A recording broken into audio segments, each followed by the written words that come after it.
Hello students, आज हम करने वाले हैं क्वेश्चन नंबर 19।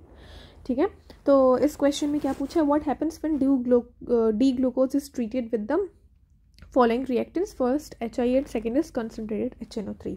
तो सबसे पहले आपको ग्लूकोज को कैसे लिखते हैं हम, CHO है ना, CHOH। मैं डायरेक्ट लिख दे रही हूँ 4 लिखने की जगह, है ना, क्योंकि हमको यहाँ पे स्ट्रक्चर नहीं दिखाना, हमको यहाँ पे रिएक्शन करवाना है। तो जब आप इसका रिएक्शन करवाते हो HI के साथ, तो HI के साथ करवाने से क्या होता है, ये नॉर्मल हेक्सेन में कन्वर्ट हो जाता है। ठीक है, तो ग्लूकोज में कितने नंबर ऑफ कार्बन होते हैं, 6, है ना।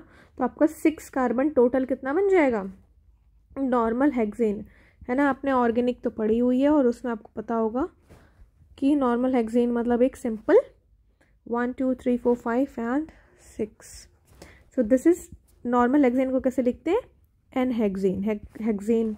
ठीक है, 6 नंबर कार्बन चेन को बोलते हैं अपन हेक्सेन। ठीक है ना, तो ये हमारा हो गया पहला।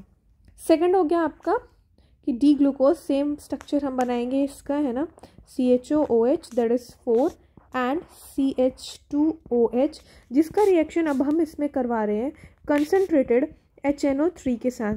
तो याद रखेंगे जो कंसनट्रेटेड HNO3 है ना, वो आपका ऑक्सीडाइजिंग एजेंट होता है। ठीक है, क्या होता है आपका ऑक्सीडाइजिंग एजेंट। और ऑक्सीडाइजिंग एजेंट क्या करता है, वो सेल्फ को रिड्यूस करता है। ठीक है ना, सेल्फ को रिड्यूस करता है और दूसरे को ऑक्सीडाइज करता है।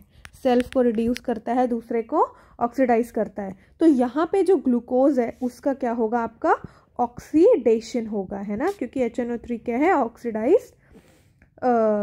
ऑक्सीडाइजिंग एजेंट है। तो यहाँ पे जो आपका देखो, यहाँ पे CHO मतलब आपका फर्स्ट में जो है ये एल्डिहाइड हो गया, है ना, और यहाँ पे आपका क्या है, अल्कोहल है। ठीक है, तो अब आपका जो एल्डिहाइड है वो किस में कन्वर्ट हो जाएगा, आपका कार्बोक्सिलिक एसिड। सेकेंड ये एज इट इज रह गया आपका, एंड लास्ट में जो आपका अल्कोहल था वो आपका किस में कन्वर्ट हो गया, वो भी आपका कार्बोक्सिलिक एसिड में कन्वर्ट हो गया। और ये आपका, इसका क्या नाम होता है, सैकरिक एसिड। ठीक है ना, समझ आया, ये किस में कन्वर्ट, यहाँ पे क्या हो जाता है, इसका ऑक्सीडेशन हो जाता है, तो ये इसमें कार्बोक्सिलिक एसिड में कन्वर्ट हो जाता है। आई होप आपको समझ आ गया होगा।